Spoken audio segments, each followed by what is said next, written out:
brinco com isso? Porque hoje não é qualquer hematoma que é considerado uma complicação vascular.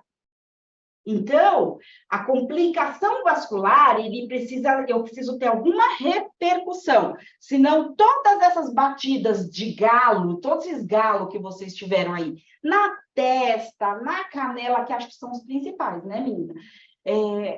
Ia ser, nossa, você viu quanta complicação que eu tive só de ter nascido? Como assim? A gente não considerar uma complicação, um hematoma, como uma complicação vascular, meninos, eu estou manipulando, eu tenho uma artéria, é a mesma coisa, tá correndo de carrinho de rolemã, também é uma coisa, viu, Verônica, que a gente vai falar a nossa idade. Mas as pragas que corria de carrinho lá de rolemã, que voltava com as testas tudo, né? Meninos, um hematoma pequeno, um hematoma que não tem uma repercussão grande, ele não é considerado também uma complicação vascular. A gente vai considerá-lo como uma compressão vascular quando eu tiver uma queda da hemoglobina com mais de 3 pontos. Então, o paciente chegou lá com 12, 13 de HB. E ele fez um hematoma importante na região femoral, e eu colhi um novo HB depois desse hematoma, e o hematoma dele caiu para 9. Eu tive uma repercussão. Entendeu? É importante uma queda de HB com 3 pontos ou mais, meninos. Então, aí eu vou considerar esse hematoma como uma complicação vascular. Ou então, não teve uma queda de 3 pontos, mas de qualquer maneira o paciente precisou de transfusão. Que casos são esses, Ivanise? Que casos são esses? Imagina vocês, uma senhora, uma idosa, lembrando que quanto maior a idade, a gente tem uma queda, né? Importante HB, lembrando que as mulheres também têm um HB um pouco abaixo que os homens. Então, chegou uma senhora lá para mim, e ela tinha um HB de 12. E aí eu fiz um hematoma na região femoral dela, eu causei um hematoma, né? E ela foi para o andar com um HB de 10, caiu 3 pontos. Não, mas um HB de 10 para uma senhora não é baixo?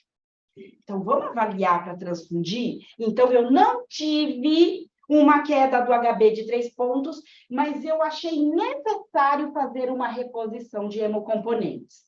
Então, neste caso, meninos, eu considero como uma complicação vascular. Porque essa transfusão, ela precisou acontecer por conta do meu hematoma. Se não tivesse o hematoma, não teria transfundido, porque a 12 para ela tá bom. Tudo bem, meninos? O que é o hematoma em si, pessoal? O hematoma é esse extravasamento de sangue que a gente considera no local da punção, que ele fica coletado no subcutâneo. Então, na maioria das vezes, ele é palpável, ele é uma massa palpável arroxeada, ok? Que ele vai mudando de cor também. Então, ele pode... Tem hora que pode ser um tom mais enegrecido, né? um roxo um pouco mais escuro. Depois ele vai clareando, vai ficando esverdeado, amarelado, até o organismo absorver. Mas quando eu tenho uma massa palpável, ele é um hematoma.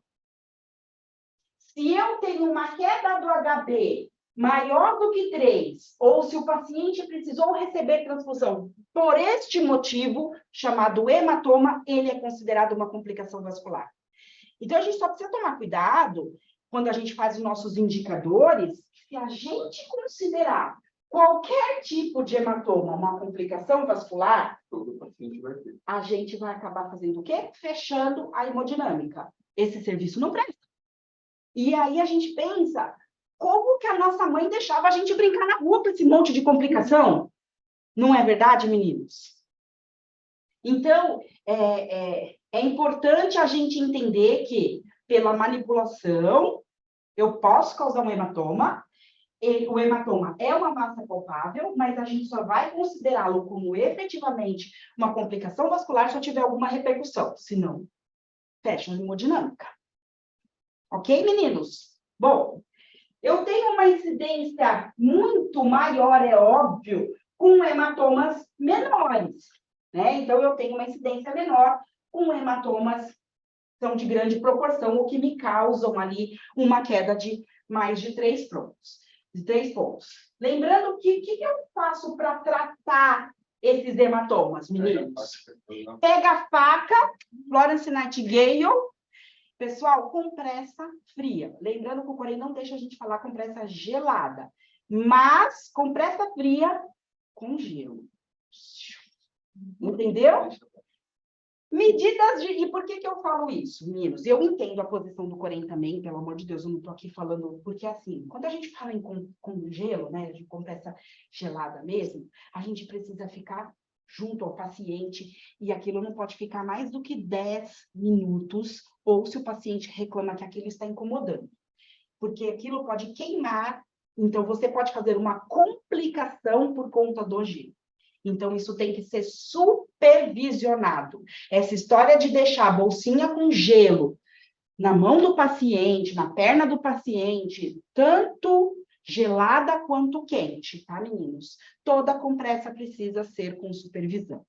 Por isso que a gente usa o termo fria. Supervisione isso, porque você causa uma lesão de pele gritante, meninos.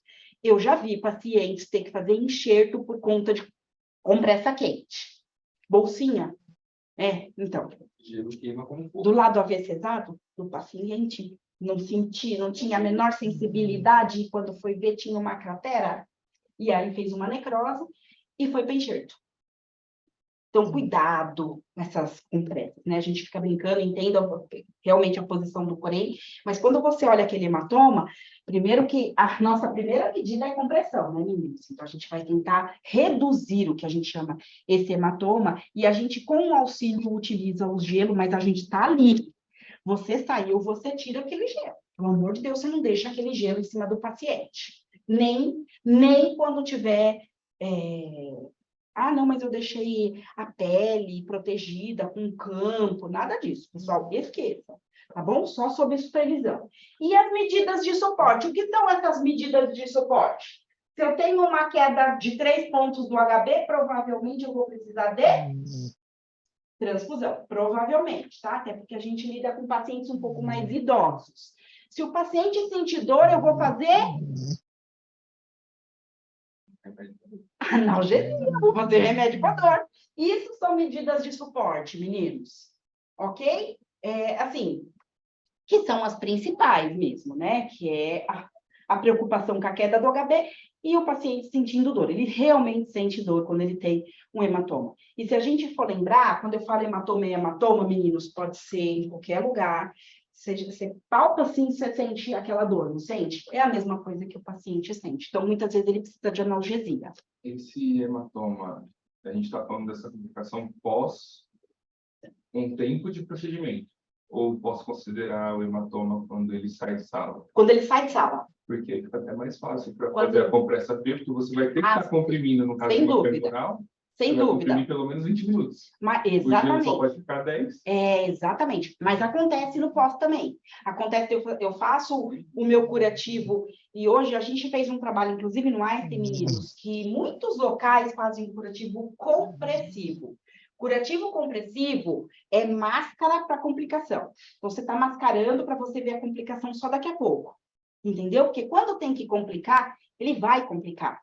Então, a gente tentou reduzir o número desses curativos compressivos. E como que eu reduzo? Eu melhoro a minha técnica de compressão mesmo, ok? E eu mando com curativo oclusivo, porque quando começa a sangrar, o enfermeiro que está com ele lá no andar já percebe. Então, é oclusivo só. Coloca um lopsitezinho ali, coloca uma gaze pequenininha com microcorpo. Uma gaze, não é uma bonequinha desse tamanho de gaze, entendeu? Porque até molhar tudo isso, o paciente já sangrou bastante. Então, a gente brinca que curativo oclusivo é uma máscara para você ver a complicação só daqui 1h30. Eu não estou com tempo para você agora. Então, tentem não fazer. Se ele tiver que sangrar, ele vai sangrar. Entendeu, meninos? Então, você consegue identificar isso precocemente. Ok? Bom, acontece em alguns locais, e é isso que, às vezes, a gente a gente acha que... E é óbvio, né, meninos? Porque eu brinco sempre que cada um no seu quadrado, né? Então, quando o menino que cuida mais da ortopedia começa com aquelas histórias lá de triângulo, de tração, de Lisarov, eu falei, coitado, não estou sabendo nada disso. Tudo besteira isso aí, que eu não estou sabendo nada disso. A mesma coisa quando eu mando um paciente pós-procedimento invasivo para algum andar que não está acostumado. Lembrando, meninos, que os hospitais, e não só, eu estou falando dos hospitais como um todo, não só o Einstein, todos eles, estão sempre com uma taxa de ocupação muito alta. Tem no hospital, até porque ele não se sustenta, né? Então, ele precisa ter muita gente lá, porque senão fecha a porta do hospital. Se a gente vai, eu tenho 200 leitos, mas eu ocupo só 50, querida, pega esses 50, coloca lá no hospital da Débora e fecha o seu hospital, porque o hospital dá um gasto gigante, né? Então, a taxa de ocupação dos hospitais está muito grande. A gente consegue direcionar todos os pacientes que fizeram procedimentos na hemodinâmica para o 8º andar leste. Claro que não. Claro que não. Esses pacientes ficam pulverizados no hospital. Então, a gente sabe também da dificuldade, muitas vezes, para reconhecer precocemente, né? Outra coisa que eu sempre falo, e acho que o Bruno pode me ajudar nisso, pessoal, quando a gente faz um procedimento invasivo, vamos supor que o paciente esteja de introdutor, eu ainda não retirei o introdutor, tá? Eu mando o paciente de volta para o PA. Gente, vocês acham que o enfermeiro do PA, com aquela sala de emergência dele, com aquela 742 boxes de observação, ele consegue deixar o enfermeiro lá olhando, velando o introdutor? Não consegue, pessoal. E eu vou falar para vocês que a gente tem um fator importante na observação disso, que é o próprio paciente e a família. Os hospitais conseguem? Eu faço 10 procedimentos por dia, eu vou deixar 10 enfermeiros olhando o introdutor. Como? Cada um no andar. Não dá. Seria lindo, mas a gente não consegue. Então, muitas vezes, as pessoas têm dificuldade de reconhecer algumas complicações, e eu sempre falo para os meus meninos, tem um menino agora que me imita lá na hemodinâmica, viu? Então, agora, outro dia eu falei, parece que sou eu falando, ele estava lá na Copa. Meninos, vocês precisam começar a trabalhar direito. Eu falei, tá me imitando esse menino? Tudo bem. Bom, ele fala que ele é gaúcho, né? Então, ele fala que ele é o Ronaldinho gaúcho. Então, a touca que ele põe, ele pega uma fita adesiva, e ele escreve Ronaldinho e prega todo dia de manhã aqui na touca. Denise, eu sou o Ronaldinho gaúcho. Ai, meu Deus do céu. Ai, senhor, vamos lá, agora ele é o Ronaldinho gaúcho. Eu sempre falo para eles, meninos, eu preciso que as pessoas do andar pequem pelo excesso. Porque quando as pessoas são muito confiantes, acham que isso não é nada, é esse paciente que tem uma complicação maior. Então, atendam e valorizem a queixa do enfermeiro que está te pedindo ajuda. A gente recebe bastante, meninos, chamados por conta de equimose. Qual que é a diferença de uma equimose para um hematoma em si? A equimose, ela não tem essa massa palpável, meninos. Então, é um extravasamento que ficou no subcutâneo e que eu vou contar para vocês que, teoricamente, ela assusta muito mais do que um hematoma. Porque o hematoma, ele fica aqui, ó, essa massa palpável, e ele fica num local só. Quando eu falo de equimose, meninos, tem pacientes que têm equimose que vão para o sacro escrotal, face interna da coxa, tem pacientes que chegam com equimose até o joelho, que é um extravasamento e que fica com uma coloração muito forte. Então, o paciente olha aquilo e fala, meu Deus do céu, toda roxa. Não é verdade? E até para o pessoal, para a gente ainda da área da saúde, muito engraçado, que o rapaz aqui, ele teve uma dor renal, foi para o hospital, e eu vim dar aula, hoje é sexta, eu vim dar aula terça-feira, e eu falei, menino, o que é esses braços tudo roxo? Ele falou, não, que eu fui para o hospital, e aí não conseguiu de um lado, veio do outro. Então, meninos, O arroxeado assusta até a gente, que nós somos da área da saúde. Então, imagina um enfermeiro que não está acostumado com este tipo de equimose, isso assusta. E é para ir lá ver, que ele liga e ele vai chamar de equimose. Se ele não está nem acostumado, ele vai falar o quê? Ivanise, você pode subir porque ele tem um hematoma que vem aqui da região pubiana até o joelho? Pronto, morreu uma cabeça. 5 litros. 5 litros. HB? Menos 1. HB menos 1. Porque é um hematoma gigante.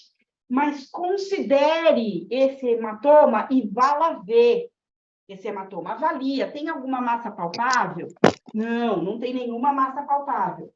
Pessoal, lembrando que é muito importante a gente ver, porque pode realmente ser um hematoma gigante, e isso pode ocasionar uma deficiência do pulso e perfusão do membro, inclusive. Ok? Então, valorize as queixas do andar. Hoje a gente tem, assim, bloco A1, bloco A, bloco B, bloco C, que agora o B e o C ficaram juntos, o bloco D, e agora a gente também tem o bloco E, para correr atrás. Então, quem vai na saga para correr atrás, tanto hoje das pulseiras, quanto dessas complicações de troca de curativo.